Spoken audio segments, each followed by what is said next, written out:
সবুজ ফুলকপি তো দেখেইছি, কিন্তু এবার সবুজ, হলুদ, বেগুনি বিভিন্ন রকমের ফুলকপি। আর সেই ফুলকপি সৌজন্যে কোলাঘাটের এক কৃষক। দেখুন।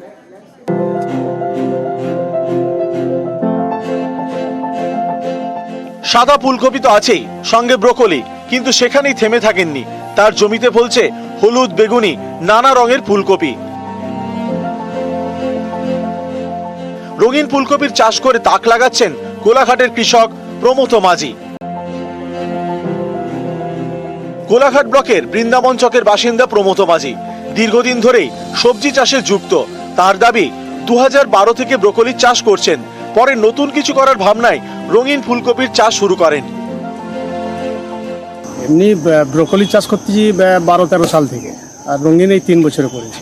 এলাম বলতে কিছু নতুনত্ব, এবং একে যেটা আমরা ট্রাই করে দেখলাম, যেটা এর মধ্যে মানে বহু রকমের গুণ আছে আর কি, যেটা কালার হওয়ার ফলে প্রচুর এর আছে। মানুষ অনেকে জানেনি, এখন অনেকে জানছে, নতুন চাষও বাড়তিছে।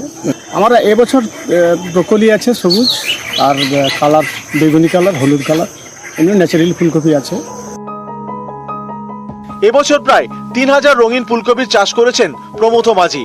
তার কথায় অতিবৃষ্টিতে বেশ কিছু চারা নষ্ট হয়ে যায়, তারপরেও রঙিন ফুলকপি চাষ করে লাভের মুখ দেখেছেন। না, রঙিন দেখলেই তো মানুষ না নিলেও তার একটা আলাদা আগ্রহ থাকে নেওয়ার জন্য, যেহেতু দামের একটু বেশি, সেক্ষেত্রে অনেকে একটু কিন্তু করে, কিন্তু যারা জানে এগুলো করেছে তারা নিশ্চিতভাবে নিচ্ছে। সেলটা একটু কম। আর আমার এই বছর 3000-এর মতো গাছ ছিল। দুবার প্রথম অ্যাডভান্স বর্ষার ফলে প্রচুর নষ্ট হয়ে গেছে। এখন আর 1000 চারা আছে, নামি জ্যাঠো করে। আর দেখলেই এর যে আকর্ষণ, দেখলেই তো আগে আগ্রহ থাকে। নতুন চাষ আমার এলাকায় চাষ হচ্ছে, কেউ করছে, আগামীতে আরও বাড়বে নিশ্চয়ই। ব্রোকলি বা একে লস কিছু নেই, এর দাম ওই কফির মতো অত নিম্নমানে নেমে যায়।